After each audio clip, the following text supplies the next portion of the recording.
This is Revathi. Welcome back to అందమైన కథల పొదిరిల్లు. నా మనసంతా నీవై. Episode number 311. పిల్లలతో సరదాగా కళ్యాణ్ మైథిలి. విజయ్ని జనాలతో కొట్టించిన భాను. అసలు ఆ పరిస్థితి ఎందుకు వచ్చింది? విజయ్ ఎందుకు దెబ్బలు తిన్నాడు? కథలోకి వెళ్ళబోయే ముందు దయచేసి వీడియోకి ఒక లైక్ ఇవ్వండి. అలాగే హైప్ ఇచ్చి వీడియోని సపోర్ట్ చేయండి. సూర్యకి బైక్ ఇచ్చిన విజయ్ ఓ వీధి సందున నడుస్తూ వెళ్తుంటాడు. అప్పటికే బాగా చీకటి పడి ఉంటుంది. అదే టైంలో భాను ఆఫీస్ ముగించుకొని హ్యాండ్ బ్యాగ్ భుజాన తగిలించుకొని నడుస్తూ వస్తుంటుంది. ఒక దొంగ భానుని ఫాలో అవుతూ వస్తుంటాడు. సందుల నుండి విజయ్ నడుస్తూ ఉండటం, ఆ సందుకు దగ్గరలో రోడ్డు మీద భాను నడుస్తూ రావటం జరుగుతూ ఉంటుంది. భానుని ఫాలో అవుతూ వచ్చిన దొంగ అదును చూసుకొని ఒక్కసారిగా భాను భుజానికి ఉన్న తన హ్యాండ్ బ్యాగ్ని గుంజుకొని పరిగెత్తుతుంటాడు. ఆ చర్యకి భాను షాక్ అవుతూ ఎవరు దొంగతనం చేశారో మొహం కూడా చూసే పరిస్థితి లేక దొంగ దొంగ అని గట్టిగా కేకలు వేస్తుంది. అలా కేకలు వేస్తూనే వాడి వెనక పరిగెత్తాలని చూస్తుంటే అప్పటికే వాడు చాలా దూరం పారిపోయాడు. భాను కేకల్ని ఇరుగు పొరుగు వాళ్ళు కూడా విని దొంగ అంట, చూద్దాం పదండి అని భానుతో కలిసి పరిగెత్తుకుంటూ వస్తుంటారు. అక్కడ ఉన్న సందులన్నీ మలుపులు తిరిగి ఉంటాయి.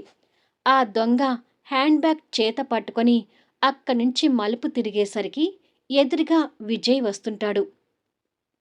దొంగ నా హ్యాండ్ బ్యాగ్ దొంగిలించుకొని వెళ్తున్నాడు, పట్టుకోండి అంటూ కేకలు వినిపిస్తుంటాయి. కానీ విజయ్కి భాను కనిపించడం లేదు. అంటే తను ఇంకా ఆ మలుపు తిరగలేదు. విజయ్కి ఎదురుగా వాడు హ్యాండ్ బ్యాగ్ పట్టుకొని పరిగెత్తుకుంటూ రావడం, అవతల దొంగని పట్టుకోండి, నా హ్యాండ్ బ్యాగ్ తీసుకెళ్తున్నాడు అని కేకలు వినిపించడం విజయ్కి అర్థమై వాడు దొంగ అని తెలుసుకొని, రేయ్ ఆగురా అని విజయ్ వాడికి అడ్డు వెళ్తాడు. విజయ్ ఆ దొంగని తన్ని ఆ బ్యాగ్ గుంజుకొని వాడిని పట్టుకోవాలని చూస్తుంటే వాడు విజయ్ని వెనక్కి నెట్టి పారిపోతాడు. రాస్కెల్ అని తిడుతూ ఉండగా భాను జనాలతో కలిసి అక్కడికి వచ్చి బ్యాగ్ పట్టుకున్న విజయ్ని లైట్ వెలుతురులో చూస్తుంది. మొదట్నుంచి విజయ్ అంటే ఒక దొంగ, దుర్మార్గుడు అనే అభిప్రాయంతో ఉన్న భానుకి హ్యాండ్ బ్యాగ్ విజయ్ దొంగిలించబోయాడు అని అపార్థం చేసుకుంటూ, రాస్కెల్ నా బ్యాగ్ దొంగిలిస్తావా అంటూ దగ్గరికొస్తుంది. భాను మాటలకి విజయ్ ఒక్కసారిగా షాక్ అవుతుంటే భాను మాటలు విన్న జనాలు కూడా అదే నిజం అనుకుంటారు. ఏయ్, ఏం మాట్లాడుతున్నావు? నేను దొంగనేంటి అంటాడు విజయ్ కంగారు పడుతూ. ఒకప్పుడు మీ ఇంట్లోని డబ్బును దొంగతనం చేశావు. నీ దొంగ బుద్ధి నాకు తెలియదనుకుంటున్నావా? పైగా నేను దొంగని ఏంటి అంటూ ఆశ్చర్యం నటిస్తున్నావు. చివరికి నా బ్యాగ్ కూడా దొంగిలించాలని చూశావు అని భాను కోపంగా దగ్గరికొస్తుంటే మనసులో ఉన్న అమ్మాయి చేత అన్ని మాటలు పట్టానికి విజయ్ హృదయం బాధతో బరువెక్కుతుంటుంది. అంటే ఇతని ఇంట్లో కూడా దొంగతనాలు చేస్తాడా అంటారు భాను వెంట వచ్చిన జనాలు. అవునండి, చేస్తాడు. ఇతను పచ్చి దొంగ, దుర్మార్గుడు అని భాను దగ్గరికి వెళ్ళి విజయ్ చేతిలో ఉన్న బ్యాగ్ గుంజుకుంటుంది. నేను దొంగని కాదు భాను, ఎవడు ఒకతను బ్యాగు తీసుకుని వెళ్తుంటే నేను అడ్డుపడ్డాను అని విజయ్ అంటుండగా, అబద్ధాలు చెప్పి నమ్మించాలని చూడకు. నీ గురించి తెలియని వాళ్ళకి చెప్తే నమ్ముతారేమో కానీ నువ్వేంటో నాకు బాగా తెలుసు అంటుంది భాను. ఇలాంటి దొంగ విధవులకి 4 పడాలమ్మా, అప్పుడే దారికొస్తారు అని భాను వెంట వచ్చిన జనాలు దగ్గరికొస్తుంటే, లేదండి, తను నన్ను పొరపాటుగా అర్థం చేసుకుంటుంది. నిజంగా నేను దొంగని కాదు అని విజయ్ అంటున్నా కూడా అతని మాటలు అసలు నమ్మకండి అంటుంది భాను. పట్టండ్రా, తల 4 తగిలిస్తే గాని ఇటువంటి వాళ్ళకి బుద్ధి రాదు అని అందరూ కలిసి విజయ్ని కొడుతుంటారు. విజయ్ ఆ దెబ్బలు తాళలేక, నేను నిజంగా ఈ దొంగతనం చేయలేదండి అని అంటున్నా ఆ జనాలు వినిపించుకోకుండా విజయ్ని కొడుతూనే ఉంటారు. ఇలాంటి వాళ్ళకి ఈ శాస్తి జరగాల్సిందే అని భాను తన్నులు తింటున్న విజయ్ని చూస్తూ కోపంగా అనుకుంటుంది. విజయ్ జనాలతో చావు దెబ్బలు తింటూనే భాను మనసులో అతని మీద ఉన్న అభిప్రాయానికి కన్నీరు పెట్టుకుంటూ భాను వైపు చూస్తుంటాడు.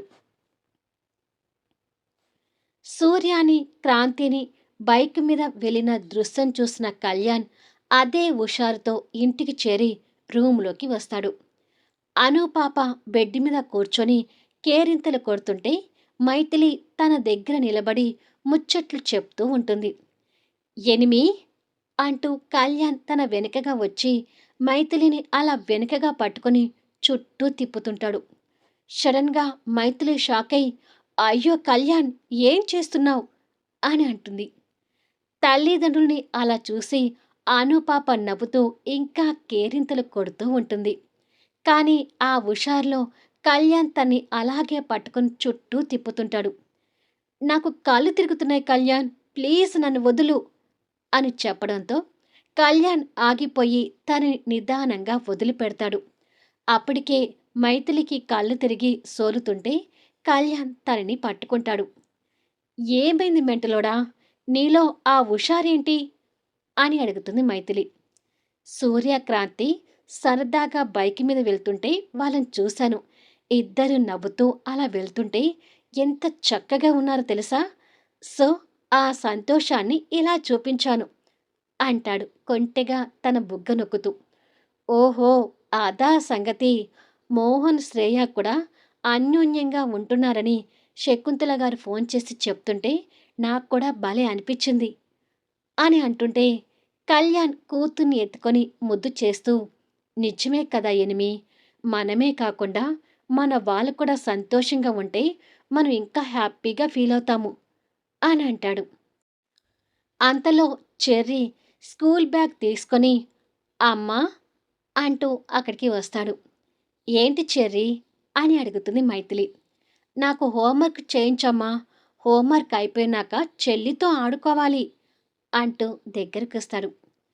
నాకు కూడా హోంవర్క్ చేయించు అత్తా అంటూ అన్వి కూడా అక్కడికి వస్తుంది. ఏ రౌడీ, నువ్వెప్పుడొచ్చావు అని అడుగుతాడు కళ్యాణ్. మా మమ్మీ డాడీ ఏదో షాపింగ్కి వెళ్తూ నన్ను ఇక్కడ డ్రాప్ చేసి అత్తతో హోంవర్క్ చేయించుకోమన్నారు మావయ్య అని నవ్వుతూ చెప్తుంది కోడలు. అమ్మా, ఫస్ట్ నాకే హోంవర్క్ చేయించాలి అని చెర్రీ పోటీకొస్తాడు. లేదత్తా, నాకే ఫస్ట్ చేయించాలి అని అన్వి కూడా పోటీకొస్తుంది. లేదు నాకు అని చెర్రీ, లేదు నాకే ఫస్ట్ అంటూ అన్వి ఇద్దరు గొడవ పడుతూ ఉంటే, ఏయ్ మీ గొడవ ఆపండి అంటూ కళ్యాణ్, మైథిలి వాళ్ళ గొడవకి బ్రేక్ ఇచ్చి, నువ్వు చెర్రీకి హోంవర్క్ చేయించు మైథిలి, నేను అన్వికి హోంవర్క్ చేయిస్తాను అంటాడు కళ్యాణ్. కొద్దిసేపటికి పాప బొమ్మలతో ఆడుకుంటూ కూర్చుంటే కళ్యాణ్ కోడల్ని, మైథిలి కొడుకుని ఒడిలో కూర్చోబెట్టుకొని హోంవర్క్ చేయిస్తూ ఉంటారు. అత్తా, చెర్రీ హోంవర్క్ అంటే నా హోంవర్క్ ఫస్ట్ అయిపోవాలి అంటుంది అన్వి. లేదు డాడ్, నా హోంవర్క్ ముందు అయిపోవాలి అంటాడు చెర్రీ. లేదు నాది అంటూ మళ్ళీ ఇద్దరు పోటీ పడుతుంటే, అబ్బా మీరిలా పోటీ పడితే ఇద్దరిది కాదు, ముందు హోంవర్క్ కానివ్వండి అని మైథిలి లైట్ వార్నింగ్ ఇస్తే ఇద్దరు సెట్ అవుతారు. కానీ పాపకి వాళ్ళిద్దరి పోటీ గురించి ఏం అర్థమైందో ఏమో, అంబాడుకుంటూ తల్లి దగ్గరికి వచ్చి అన్వి చేతిలో ఉన్న బుక్స్ని గుంజుతూ అన్వి హోంవర్క్ డిస్టర్బెన్స్ చేస్తూ ఉంటుంది. నువ్వాగవే తల్లి అని మైథిలి అడ్డుపడుతున్నా పాప అస్సలు ఆగటం లేదు.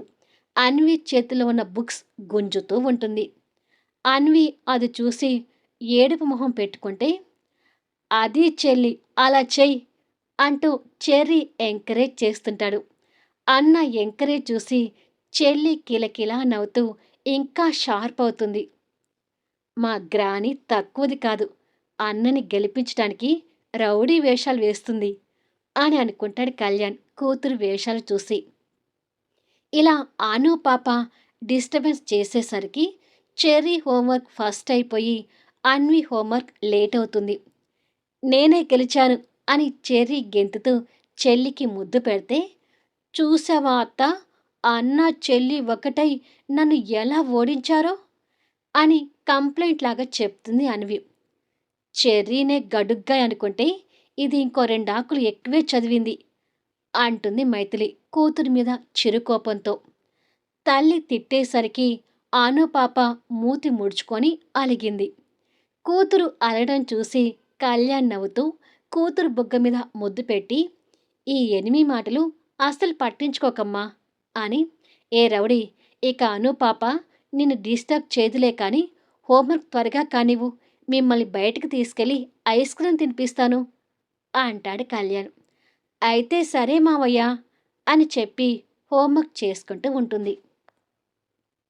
ఇక సూర్య, క్రాంతి సినిమా హాల్లో కూర్చొని మూవీ చూస్తుంటారు.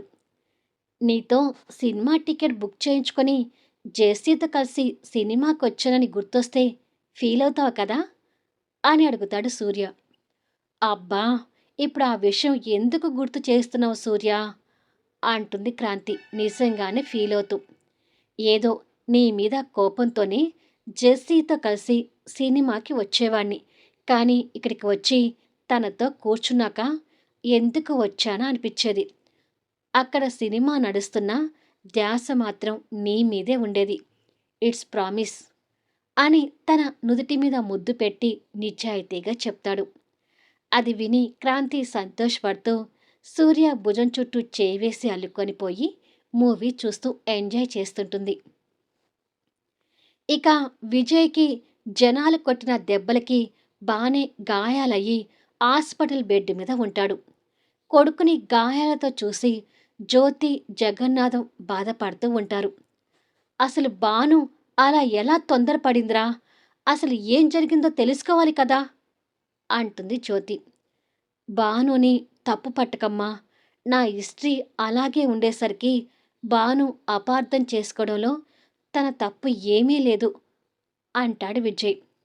విజయ్కి ఇలా జరిగిందని, బాను ఇలా చేసిందని ముందు క్రాంతికి చెప్పండి అంటుంది జ్యోతి. అమ్మా, ఈ విషయాలు ఇప్పుడు ఎవ్వరికీ చెప్పొద్దు. పాపం సూర్య, క్రాంతి ఇన్నాళ్ళు కలిసి వాళ్ళు సరదాగా బయటికి వెళ్ళారు. ఇప్పుడు ఈ విషయాలు చెప్పి వాళ్ళ సంతోషాన్ని డిస్టర్బ్ చేయొద్దు. ఏదైనా ఉంటే రేపు ఉదయం చెప్దాము అంటాడు విజయ్. అవును జ్యోతి, ఇప్పుడు ఈ విషయం చెప్తే క్రాంతి కూడా కంగారు పడుతుంది. ఏదైనా ఉంటే రేపు ఉదయం చూసుకుందాంలే అంటాడు జనార్దన్. మరుసటి రోజు ఉదయం 6 గంటలకు క్రాంతి సూర్య కౌగిల్లో పడుకొని ఉండగా జ్యోతి ఫోన్ చేస్తూ రింగ్ అవుతుంది. క్రాంతి ఆ రింగ్ సౌండ్తో మేలుకొని సూర్య కౌగిలి నుండి దూరం జరిగి చెదిరిపోయిన బట్టలు సరిచేసుకుని లేచి కూర్చుంటే సూర్య కూడా మేలుకొని, ఇంత పొద్దున్నే ఎవరు క్రాంతి అంటూ లేచి కూర్చుంటాడు. క్రాంతి ఫోన్ తీసుకొని చూసి, మా అమ్మ చేస్తుంది సూర్య, ఇంత ఎర్లీగా ఫోన్ చేస్తుందంటే ఏదో కారణం ఉండొచ్చు అని అనుకొని లిఫ్ట్ చేసి, ఏంటమ్మా అని అడుగుతుంది. అటు నుండి జ్యోతి చెప్పేది విని షాక్ అవుతుంది. అంతా తెలుసుకొని బాను మీద మండిపోతుంది. సూర్య కూడా ఫోన్ తీసుకొని వాళ్ళ అత్తగారు చెప్పేది విని సూర్య కూడా షాక్ అవుతుంటాడు. ఉదయం 9 అవుతుండగా బాను వాళ్ళ ఇంట్లో ఆఫీస్కి వెళ్ళడానికి రెడీ అయి లంచ్ బాక్స్ ప్రిపేర్ చేసుకుంటూ ఉంటుంది. అదే సమయంలో క్రాంతి కోపంగా లోపలికొచ్చి, బాను, బాను అని గట్టిగా కేకలు పెడుతూ పిలుస్తుంటుంది. ముందుగా బాను పేరెంట్స్ అక్కడికి వచ్చి, క్రాంతి, చాలా రోజులైందమ్మా మా ఇంటికొచ్చి, ఏంటి అంత కోపంగా ఉన్నావు అని అడుగుతారు. బాను ఎక్కడ ఉందా ఆంటీ, తన్ని రమ్మని చెప్పండి అని క్రాంతి కోపంగా అంటూ ఉండగా స్నేహితురాలి కేకలు విని బాను అక్కడికి వచ్చి, ఏంటి క్రాంతి అంత కోపంగా ఉన్నావు అని అడుగుతుంది. కోపం కాదు, నీ చంప పగల కొట్టాలని వచ్చాను అంటుంది క్రాంతి ఆవేశంతో. స్నేహితురాలి కోపాన్ని బాను అర్థం చేసుకొని, ఓ, నిన్న మీ అన్నయ్యని కొట్టించాననే కోపంతో ఉన్నావా, మరి మీ అన్నయ్య చేసింది బాగుందా? నా హ్యాండ్ బ్యాగ్ దొంగిలించాలని చూశాడు అని కోపంగా చెప్తుంది. మా అన్నయ్య గురించి తప్పుగా మాట్లాడావంటే నిజంగానే చంపేస్తాను అంటుంది క్రాంతి స్నేహితురాలి మీద ఇంకా కోపం తెచ్చుకుంటూ. తల్లిదండ్రులకి అసలు విషయం ఏంటో క్లియర్గా అర్థం కాక, ఆగమ్మ క్రాంతి, ప్రాణ స్నేహితులైన మీరిద్దరూ గొడవ పడితే మేం చూడలేము అని. బాను, అసలు ఏమైంది అని తల్లిదండ్రులు తనని అడుగుతారు. నేను ఆఫీస్ నుంచి వస్తుంటే వీళ్ళ అన్నయ్య నా బ్యాగ్ దొంగిలించాలని చూశాడమ్మా. దాంతో ఓ 4 దెబ్బలు కొట్టించాను అని బాను ఉన్న విషయం చెప్తుంది. బాను మాటలు విని ఆశ్చర్యపోతూ ఇద్దరు క్రాంతి వైపు చూస్తే, మా అన్నయ్యని దొంగ అన్నావంటే నా చేతిలో నిజంగానే చస్తావు.